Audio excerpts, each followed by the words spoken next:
C'est une affaire aux nombreuses zones d'ombre, dans un écrin de lumière.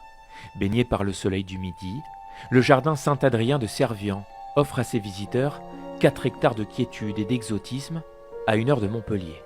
L'accomplissement d'une vie pour son créateur, Daniel Malguir, interviewé ici à l'été 2017. Mon père avait une vigne tout près de là et le jeudi j'avais congé et je venais rêver dans cet endroit. Mon rêve d'enfance c'était un jour de pouvoir l'acheter et de vivre dessus. Avec l'aide de sa femme Françoise, Daniel a fait de cette carrière désaffectée l'un des plus beaux jardins de France. C'est un jardin qui va gagner en notoriété et à la fin, c'est par Caranché qu'on s'y presse le week-end pour venir visiter, prendre un thé, assister à des spectacles. Et donc c'est un jardin qui va ramener beaucoup d'argent. Une réussite qui attire les convoitises. Ce 5 octobre 2017, vers 20h, 2 hommes cagoulés et gantés s'introduisent dans la maison du couple Malguir. Ils les surprennent et les molestent. Les 2 cambrioleurs exigent l'argent d'un coffre. Le propriétaire va alors entraîner l'un d'eux à l'étage.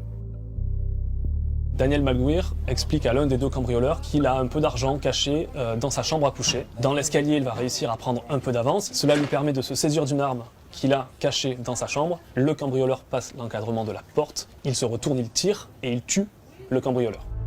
Le second malfaiteur prend la fuite. Daniel Malguir est mis en examen pour homicide volontaire. Il exprime des regrets, décrit un geste de légitime défense et ressort libre sous contrôle judiciaire. Sa femme Françoise est là pour l'accueillir. Françoise blessée, avec des traces d'armes. On découvre Daniel blessé également, avec l'oreille qui saigne. Bon, manifestement, ils ont été agressés. Le cambrioleur décédé se nomme David Wirtz. Il avait 43 ans. Les gendarmes le connaissent pour diverses infractions. Il joue régulièrement au poker avec un commerçant de 53 ans, Richard Bruno, soupçonné d'être le second cambrioleur. Interrogé par les enquêteurs, celui-ci reconnaît sa participation, mais livre un scénario à peine croyable. Le propriétaire est complice. Voilà. Et il faut que la femme du propriétaire donne la combinaison du coffre parce que le propriétaire ne la connaît pas. Et surtout, il faut que la femme du propriétaire ait peur parce qu'il faut qu'elle ne veuille plus revenir dans cette maison après ce cambriolage. Et pour ça, on vous donnera 100 000 euros. Et pour Gaspard Cuénan, son client aurait pu subir le même sort que David Wirtz. Il y a des traces d'impact de balles dans la direction précise de fuite qui est déclarée par Richard Bruno. Quand Daniel Malguir dit avoir tiré en l'air ou dit avoir tiré dans un palmier il y a très longtemps pour chasser les papillons. Moi, je pense qu'il tire absolument pas en l'air. Je pense qu'il tire dans la direction de mon client pour le tuer, oui. Une théorie jugée absurde par l'avocat de Daniel Malguir. Richard Bruno lui-même le dit à plusieurs reprises. Il aurait pu me tuer, il ne l'a pas fait. Il dit lui-même, quand il s'est enfui dans la nuit, il n'a même pas entendu de coup de feu. Donc si ce coup de feu a existé, et je pense qu'il a existé, il s'agissait bien d'un coup de semonce. Pourquoi Daniel Malguir aurait-il orchestré ce cambriolage et tué l'un de ses complices? Pour le savoir, les gendarmes vont s'intéresser à sa vie privée. On va rapidement se rendre compte que sous l'aspect très lisse de ce couple Malguir, on a en fait affaire à un couple qui est en crise profonde. Daniel Malguir a une maîtresse, Françoise Malguir le sait, et il y a aussi une énorme question d'argent au cœur de cette affaire. Il y a de l'argent qui est caché par l'un pour que l'autre n'y ait pas accès, ce qui forcément va poser beaucoup de questions aux enquêteurs qui y voient peut-être un possible mobile. Daniel Malguir aurait voulu faire fuir sa femme après lui avoir pris son argent. C'est ce que va raconter aux enquêteurs un ami intime du couple, Richard Liop, 52 ans à l'époque. Propriétaire d'écurie, il présente des spectacles équestres au jardin Saint-Adrien. Sur demande de son ami Daniel, il aurait recruté le duo de cambrioleurs avec qui il déjeune dans le Gard le jour des faits. Son avocate n'a pas souhaité s'exprimer, mais pour Jean-Marc Darrigade, le cavalier tente de faire porter le chapeau à son client.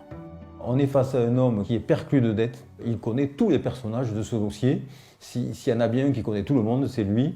Et il s'aperçoit qu'il a accès à beaucoup d'informations intimes du couple. 2 semaines après le cambriolage, Daniel Malguir est à nouveau mis en examen pour complicité de tentative de vol avec arme, et cette fois écroué à Béziers.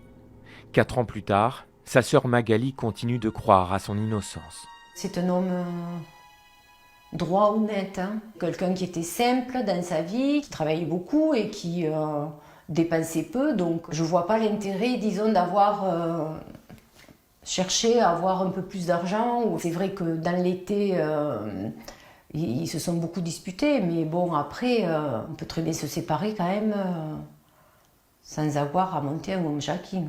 Je ne comprends pas.